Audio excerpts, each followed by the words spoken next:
So yo, what's up guys? Magandang umaga. Papasok na tayo ng trabaho. Manghihiram muna tayo ng martilyo sa kapitbahay.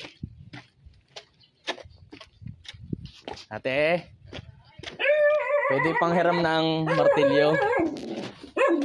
Martilyo maliit. Oops, walang kagatan.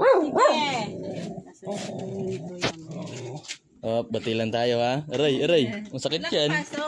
Papasok pa lang ate. Hiramin ko. Gagamitin sa trabaho. Babalik ko na lang mamaya. Thank you po.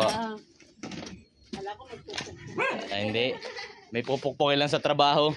Yung mga katrabaho kung ano maluwag ang tornilyo. Dito guys ay tayo yung naggagayak na papasok ng trabaho. Syempre tayo dadaan dito sa ating paboritong tindahan. Di natin makakalimutan ang Coffee Co Brown. At tayo babiyahin na guys na parang isang Terminator dahil idol natin si Ate Mana. Dahil isa siyang Terminator, sobrang bilis niyang manakbo. Nag-aasbukan dahil di makaabot ang mga aso. May tayong kape at martilyo. Pasok na tayo. Let's go.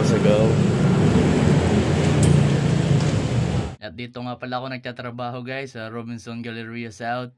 At ang paborito nating manager na #1 fan natin, ito na siya. Sobrang saya na binabigyan ko siya ng martilyo. Pero mas masaya saya nung inabot ko na yung kape. Ayan na guys, natigyan nyo kanyang pagpapasalamat. Thank you vlogger. Okay guys, magbibihis na tayo. At tayo magwo-work. Ayusin natin yung mukha guys. Hanggang sa muli, paalam!